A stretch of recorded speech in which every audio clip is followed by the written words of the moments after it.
नमस्कार। आज लगेगी क्लास ड्रीम 11 की, और सिर्फ ड्रीम 11 की नहीं, मेरा 11, तेरा 11, सबका 11, सबकी क्लास लगेगी। ये एप्स बोलती हैं आप 1 करोड़ रोज कमाओगे, 2 करोड़ रोज कमाओगे, तो इनको ना मैं नया नाम दे रहा हूं, ये दुनिया की सबसे अच्छी चैरिटी एप्स है। देखो ये चैरिटी तो कर रही है ना, रोज आपको 1 करोड़ जीतने का मौका दे रही है, और वो मौका आपको पता चले उसके लिए रोज 10, 20, 15 करोड़ के एड्स कर रही हैं, फिर करोड़ों रुपए क्रिकेटर्स को उन एड्स में लाने के लिए खर्च कर रही हैं, हजारों करोड़ रुपए बीसीसीआई के मैचेस स्पॉन्सर करने में कर रही हैं, और चैनल से एड स्पेस खरीदने में कर रही है। क्यों? ताकि रोज आप 1-2 करोड़ रुपए कमा सको। तो हजारों करोड़ ये एप्स खर्च करती हैं ताकि आप 1-2 करोड़ कमा सको। गड़बड़ है दया, बहुत बड़ी गड़बड़ है। अरे बहुत सारा गड़बड़ है। इनफैक्ट आज इस ड्रीम 11 के बिजनेस मॉडल को जरा ठीक से समझते हैं इन पीके बोला।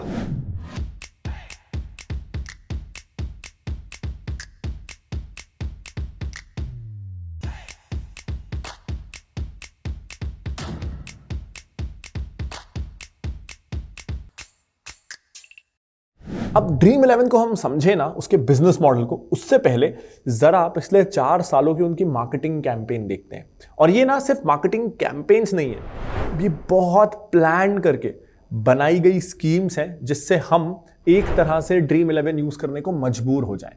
पिछले 4 साल के कैंपेन पे नजर डालते हैं। कुछ साल पहले आया था, ये मैं कर लेता हूं, आप ड्रीम 11 पे टीम बना लो। बेसिकली थीम ये था, खाली मत बैठो, ड्रीम 11 पे टीम बना लो।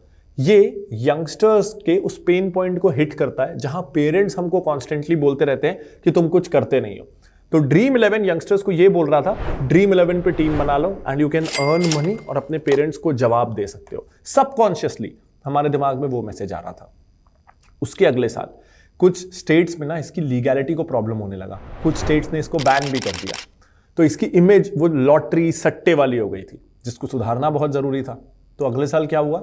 ड्रीम 11 और खेलो क्रिकेट, खेलो दिमाग से। सबसे पहले ये MS धोनी को लेके आते हैं एज ब्रांड एम्बेसडर, जो इंडिया के सबसे रिस्पेक्टेड लोगों में से एक हैं, और फिर उनसे कहलवाते हैं खेलो दिमाग से, ताकि ये जो लॉटरी वाली इमेज है वो चेंज हो और ये गेम ऑफ माइंड है, गेम ऑफ इंटेलिजेंस है, इसकी तरफ फोकस जाए। उसके बाद पिछले साल क्या कैंपेन आता है? Dream big. एज यंगस्टर्स हम हमेशा बड़े बड़े सपने देखते हैं, लेकिन उनको पूरा करने के लिए कई बार हमारे पास रिसोर्सेज नहीं होते, कई बार हम किसी मुश्किल में फंस जाते हैं, कुछ मजबूरियां होती हैं जिसके कारण हम अपने सपनों की तरफ जा नहीं पाते। वैसे में ड्रीम 11 वो सॉल्यूशन हमारी तरफ लेके आता है कि सपने देखो और वो सपने ड्रीम 11 से पूरे होंगे। ड्रीम बिग तो use dream 11, dream big dream 11, बार बार ये कनेक्शन हमारे दिमाग में बैठाया जाता है। इस साल क्या आया? ड्रीम 11 की थोड़ी ये इमेज होती जा रही थी कि बहुत ज्यादा जो फुल टाइम ये एप्स यूज करते हैं, जो बहुत मैथमेटिकल एक्सेल वाले मॉडल्स यूज करते हैं, बहुत प्रो लेवल एक्सपर्ट लोग ही ड्रीम 11 से पैसा कमा सकते हैं, ये नॉर्मल लोगों के लिए नहीं है। तो इस साल कैंपेन क्या आया? नॉन क्रिकेटर्स को लेके आओ और ये दिखाओ कि वो क्रिकेटर्स से कंपीट कर रहे हैं, और फिर कहो सब खेलेंगे, ताकि ये इमेज जा सके कि बड़ा हो बूढ़ा हो कोई भी हो, ड्रीम 11 पे खेल सकता है और जीत सकता है। तो हर साल हमारी ब्रेन की कंडीशनिंग की जा रही है, हजारों करोड़ रुपए खर्च किए जा रहे हैं। क्यों? क्या है इनका असली बिजनेस मॉडल? ये क्यों इतने डेस्परेट हैं कि हम इनके ऐप को यूज करें? चलिए अब इनके असली बिजनेस मॉडल को समझते हैं। शुरुआत करते हैं ड्रीम 11 के वो बिजनेस मॉडल की जो हमें दिखाया जाता है। हमें दिखाया क्या जाता है कि सिंपल गेम है, रोज 2 टीमें खेलती हैं, 22 खिलाड़ी होते हैं, उसमें से आपको जो लगता है कि दोनों टीम में कौन से ऐसे खिलाड़ी हैं जो आज बेस्ट खेलने वाले हैं, उससे अपनी 11 लोगों की टीम बना लीजिए। दोनों टीम से आप प्लेयर्स उठा लीजिए, 11 लोगों की टीम बना लीजिए। उसके बाद जब भी कोई खिलाड़ी रन बनाएगा तो 1 पॉइंट मिलेगा, विकेट गिरेगा तो 25 पॉइंट्स मिलेंगे, कैच लेगा तो 8 पॉइंट। तो अगर आपका प्लेयर, जो आपने चूज किए हैं प्लेयर, वो ज्यादा रन बनाते हैं या ज्यादा आपके बॉलर्स चूज किए हुए विकेट लेते हैं, तो जिसके सबसे ज्यादा पॉइंट्स हुए, जिसने उस दिन के बेस्ट खिलाड़ी चुन लिए, जिसके सबसे ज्यादा पॉइंट हुए, मिल गए इसे 1 करोड़ रुपए। Simple business plan. इसलिए तो खेलो दिमाग से। अब ना मैं आपको इसका असली बिजनेस मॉडल समझाता हूं, जो हमें ज्यादा बताया नहीं जाता। पहला, हमें एड्स में यह नहीं बताया जाता कि ये 1 करोड़ जीतने के लिए मुझे टिकट खरीदना पड़ेगा। मोस्ट केसेस में, 99.99% केसेस में ऑलमोस्ट आप मान लो कि आपको टिकट खरीदना पड़ेगा, एक रूम में एंटर होना पड़ेगा। और जो 1 करोड़ वाला रूम है ना, उसमें शायद आप अकेले नहीं होंगे, आपके जैसे 1 करोड़ 2 करोड़ लोग टीम्स बना रहे होंगे। तो फर्स्ट प्राइज के लिए आपको 1-2 करोड़ लोगों से कंपीट करना पड़ेगा। यह आपको नहीं बताया जाता। लगता तो ऐसा है कि गेम फ्री है, बस खोलो, टीम बनाओ, और अगर आपकी टीम बेस्ट है तो आपको अवार्ड मिल गया। लेकिन नहीं, आपको टिकट खरीदना पड़ेगा। अब ये लॉटरी टिकट है कि नहीं, क्योंकि आप टिकट उसमें भी खरीदते हो, फिर जिसका नंबर आ जाता है उसको प्राइज मिल जाता है। तो ऑनरेबल सुप्रीम कोर्ट ने ये बोला है कि नहीं, ये लॉटरी नहीं है, ये गेम ऑफ चांस नहीं है, ये गेम ऑफ स्किल है। इसमें स्किल यूज होता है, इसलिए ये इंडिया में अलाउड है और ये स्टेट मैटर है, यानी स्टेट गवर्नमेंट डिसाइड करे इसको अलाउड रखना है कि नहीं। इसलिए कुछ स्टेट्स ने इसको बैन भी कर दिया है, लेकिन ज्यादातर इंडिया में ये अलाउड है, क्योंकि ये माना जाता है कि ये गेम ऑफ स्किल है। अब गेम ऑफ स्किल एक और कौन सा है जिसमें आप 1 करोड़ रुपए जीतते हो? केबीसी। 20-25 सालों से इंडिया में कई लोग उससे 1 करोड़ रुपए जीत रहे हैं। अब जरा गेम ऑफ स्किल को अपन कंपेयर करते हैं, केबीसी को ड्रीम 11 से कंपेयर करते हैं। सबसे पहली बात, सोचो क्या हम केबीसी को उतनी ही रिस्पेक्ट करते जितनी हम करते हैं अगर उसमें एंट्री टिकट होती। अगर केबीसी कंटेस्टेंट्स से 1-1 लाख रुपए ले रहा होता और उसमें भी वो ये बोलता कि 1-1 लाख रुपए सब दो, और कितने लोग दो? जितनों को देना है, यानी हजारों लोगों से 1-1 लाख ले लो, करोड़ों लोगों से 1-1 लाख ले लो। ऐसा भी नहीं है कि 100 लोगों से मैं 1 लाख लूंगा और विनर को 1 करोड़ रुपए दूंगा। ऐसा तक ना रखे अगर केबीसी, और बोले लाखों लोगों से मैं ले लूंगा 1-1 लाख रुपए और मेरे पास आ जाएंगे 1000 करोड़, जिसमें से मैं 60% ही बांटूंगा, मैं पूरा पैसा बांटूंगा भी नहीं। तो क्या हम केबीसी को रिस्पेक्ट कर पाते? अब समझते हैं ड्रीम 11 क्या कर रहा है। एक तो वो करोड़ों लोगों से 50 रुपए, 100 रुपए, 500 रुपए, आपके ऊपर है आपको कौन से रूम में एंटर होना है, 50 रुपए वाले में, 100 रुपए वाले में, 200 वाले में, आपकी मर्जी है। अब मान लो आप 500 रुपए वाले रूम में एंटर होते हो। 500 रुपए वाला रूम यानी 500 रुपए उस रूम की फीस है, और आप जैसे 100 लोग और उस रूम में एंटर होते हैं, टोटल 100 लोग एंटर होते हैं। तो टोटल पैसा जो ड्रीम 11 के पास आया वो हो गया 50,000। अब ड्रीम 11 इसमें से क्या करता है पता है? ये सबसे खराब बात, ड्रीम 11 इसमें से 30 से 40% पैसा रख लेता है खुद के लिए, हाउस कट बोल के। यानी 50,000 में से 15-20 हजार तो ड्रीम 11 खुद रख लेगा, बाकी जो 30,000 बचे ना, वही वो प्राइस मनी के रूप में बांटेगा। अब आपको समझ में आएगा कि क्यों वो रोज आपको 1 करोड़ का लालच देता है कि आप रोज 1 करोड़ जीत सकते हो, क्यों वो आईपीएल स्पॉन्सर करता है, क्यों वो इंडियन क्रिकेटर्स को करोड़ों रुपए देता है। उसको आपके जीतने या हारने से ना कोई मतलब नहीं है। उसकी तो एक चीज फिक्स है, जितना पैसा आएगा, जितने लोग आएंगे, जितना पैसा डालेंगे, उसका 30 से 40% सीधा सीधा मेरा।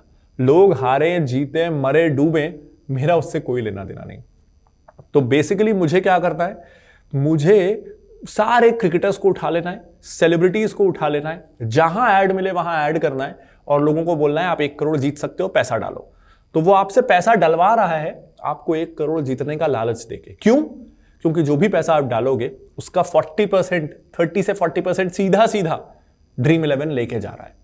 तो उसको तो सारे इंडिया से पैसा डलवाना है, सारे इंडिया का 40% उसका। पता है गवर्नमेंट भी पूरा देश चलाती है, एजुकेशन, इंफ्रास्ट्रक्चर, डिफेंस, मेडिकल, पूरा देश 140 करोड़ लोगों को चलाती है, और गवर्नमेंट का भी हाईएस्ट इनकम टैक्स स्लैब ना 40% है। ज्यादातर लोगों से तो वो टैक्स लेती ही नहीं है, और उसके बाद 10, 20, 30% के स्लैब्स हैं।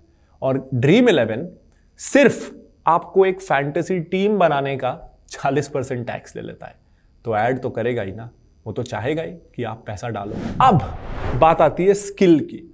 केबीसी की हम रिस्पेक्ट इसलिए करते हैं क्योंकि वो गेम ऑफ स्किल है। अगर आप में स्किल है तो आप 1 करोड़ जीत सकते हो, अगर आपको वो सवालों के जवाब आते हैं आप 1 करोड़ जीत सकते हो। उसी तरह क्या ड्रीम 11 में अगर आपके पास स्किल है, आपको पता है कौन खिलाड़ी किस बॉलर के खिलाफ कैसा खेलता है, कैसे मौसम में, कैसे पिच में कैसा परफॉर्मेंस होता है, तो आप बेस्ट टीम बना सकते हो।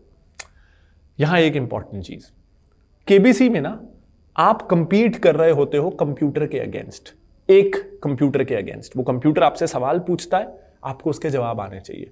सोचो अगर वही सवाल हर बार जब सवाल पूछे जा रहे हैं और आप 1.5-2 करोड़ और लोगों के साथ उस हॉट सीट पे बैठे हो, तो केबीसी में एक बार में अमिताभ बच्चन 2 करोड़ लोगों से सवाल पूछ रहे हैं, तो और हर सवाल में वो जीतेगा जो सबसे पहले आंसर करेगा, तो आपके जीतने की चांसेस कितनी ज्यादा कम हो जाएंगी ना।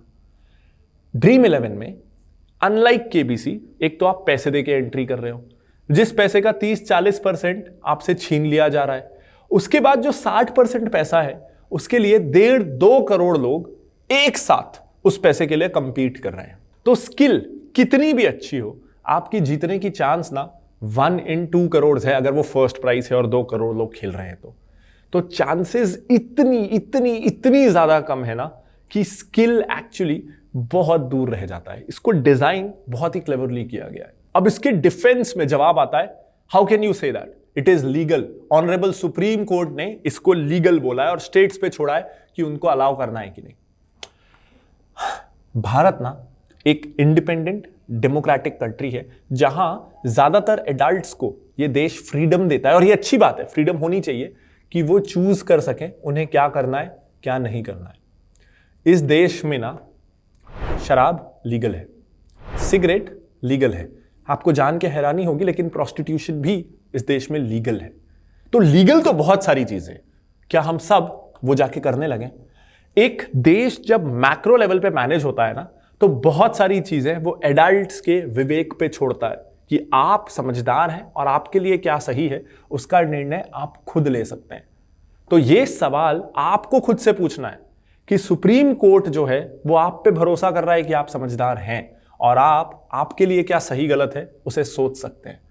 मैं आपसे ये सवाल पूछता हूं, क्या आप खुद के लिए आपके लिए क्या सही गलत है उसका निर्णय ले सकते हैं? अगला, जरूर आपने देखा होगा आपके आसपास लोगों को जिन्होंने 50,000 रुपए जीत लिए, 20,000 रुपए जीत लिए, लाख रुपए जीत लिए। बहुत सारे लोगों ने बहुत सारे पैसे जीत लिए, तो आप भी तो जीत सकते हो ना। ये सब ठीक है, 40% ड्रीम 11 रख लेता है, सब कुछ ठीक है, लेकिन वो 60% कोई तो जीतता है ना, तो वो जीतने वाला मैं क्यों नहीं हो सकता? पहली चीज, आपकी जीतने की चांसेस प्रोबेबली 1 in 1 करोड़ होने वाली है, तो चांसेस बहुत ही कम है, पहली चीज। दूसरी चीज, जब आप देखते हो ना कि किसी ने 20,000 जीते, किसी ने 50,000 जीते, तो आपको यह दिखता है कि उसने जीता कितना, आपको यह नहीं दिखता कि उसके पीछे उसने गंवाया कितना। हो सकता है वो 500 रुपए 100 दिन डाला हो, तब जाके 101वें दिन वो 50,000 रुपए जीत पाया हो। या फिर उसने हो सकता है आपको ड्रीम 11 में दिखाया हो कि देख यार, मैंने आज तक टोटल 5,000 रुपए डाले और मुझे 50,000 रुपए मिले, लेकिन उसने आपको यह नहीं दिखाया कि उसने ऐसी बाकी जो 10 ऐप हैं, माई सर्कल, क्रिकेट, फैंटेसी, पता नहीं ऐसी 100 ऐप हैं, उसमें भी उसने कितने पैसे लगाए। एक ऐप का P&L वो आपको दिखा देगा, बाकी 100 ऐप में कितने पैसे लगाए। कई ऐप तो बंद हो गए, पिछले साल वो ऐप में उसने कितने पैसे लगाए थे ये आपको नहीं दिखेगा। अलग आईडी कार्ड, पेरेंट की आईडी से, भाई की आईडी से, अलग फोन नंबर से, ड्रीम 11 में उसके और कितने अकाउंट्स हैं, उसमें उसने कितने पैसे लगाए ये आपको नहीं दिखेगा। आपको क्या दिखेगा कि उसने 50,000 रुपए या 1 लाख रुपए जीत गए, उसके पीछे उसने 2 लाख रुपए जला दिए, ये आपको नहीं दिखेगा। तीसरा, जरूर 1 करोड़ में से एक कोई होगा जो बहुत स्किलफुल भी होगा, बहुत लकी भी होगा और वो 1 करोड़ रुपए जीत जाएगा। लेकिन ऐसा तो लॉटरी में भी होता है, कोई एक तो जीतता है ना, तो कल से आप लॉटरी टिकट खरीदने लग जाओगे क्या? ऐसा तो कसीनो में भी होता है, कल से आप कसीनो में बैठे रहोगे क्या? कई लोग ऐसे भी होते हैं जो सिगरेट पीते हैं और फिर भी 100 साल जीते हैं, कल से आप सिगरेट पीने लग जाओगे क्या? अगर आप जीत गए ना तो डेफिनेटली आप एडिक्ट बनोगे, क्योंकि आपको लगेगा देखा मैंने जीत के दिखाया, 50,000 रुपए जीते, लाख रुपए जीते, 1 करोड़ भी जीता, और उसके बाद आप फिर से उसी ऐप में 1 लाख रुपए, 2 लाख रुपए, 5 लाख रुपए से खेलना शुरू कर दोगे। कसीनो में ना आप बाजी जीत सकते हो, अल्टीमेटली पूरा गेम कसीनो ही जीतता है। उसी तरीके से इस ऐप से अगर आप हारोगे तो आपको लगेगा मैं पैसे हार गया हूं, मुझे ब्रेक इवन करना है, मुझे जीत के दिखाना है, बस पैसे रिकवर करने हैं। जैसे ही आप रिकवर करोगे आपको लगेगा अब रिकवर हो गया है ना, थोड़ा कमा भी लेता हूं, इतना टाइम दिया है, एफर्ट दिया है, थोड़ा कमा के निकलता हूं। थोड़ा कमा लोगे ना, यार बस इस महीने पैसों की जरूरत है यार, इस बार ना सैलरी कम मिली, मुझे 10,000 की जरूरत है, बस 10,000 कमा लेता हूं। फिर लॉस होगा, फिर रिकवर करने जाओगे, इस चक्कर में फंसे रहोगे और हर बार ड्रीम 11 आपसे 30 से 40% पैसे कमाता चला जाएगा। तो प्लीज मेरा पर्सनल सजेशन है, इस ऐप में या ऐसे किसी भी ऐप पे प्लीज मत फंसिएगा। काफी वीडियो देख लिया आपने, अब आपको करने हैं 2 अच्छे स्टेप्स जिससे कल ना आपका फाइनेंशियल फ्यूचर हो सकेगा बेस्ट। स्टेप नंबर 1, अगर आपको ये वीडियो पसंद आया हो तो लाइक करिए, पसंद नहीं आया हो तो बिंदास डिसलाइक करिए। दोनों ही फीडबैक से मुझे पता चलता है कि मैं क्या सही कर रहा हूं और क्या गलत कर रहा हूं। और कमेंट करके ना इस वीडियो को रेटिंग दीजिए आउट ऑफ 10, ताकि मुझे समझ में आ सके कि ओवरऑल आपका सेटिस्फैक्शन लेवल इस वीडियो के साथ कैसा है। क्योंकि मैं ये वीडियो क्यों बना रहा हूं, ताकि आप इसे देख सको ना, आपको पसंद आए। तो अगर इस वीडियो की रेटिंग कम मिलती है, मैं और मेहनत करूंगा और इंप्रूव करूंगा, लेकिन रेट इस वीडियो को जरूर करिए। अगर आपने इस वीडियो को लाइक किया है, अगर आपको इस वीडियो की रेटिंग आपने अच्छी दी है, तो फिर आपको 2 और काम करने हैं।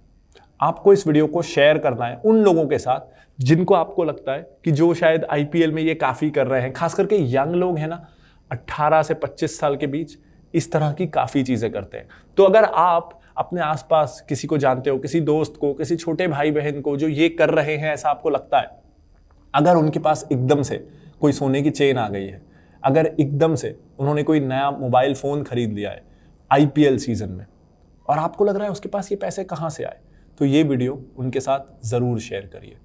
इस तरह के और वीडियोस के लिए आप इस चैनल को सब्सक्राइब कर दीजिए, बेल आइकन दबा दीजिए, ताकि आपको नोटिफिकेशन मिल जाए हर ऑल्टरनेट डे जब भी मैं कोई नया वीडियो लेके आऊं। This is Pranjal Kamra signing off. Bye bye.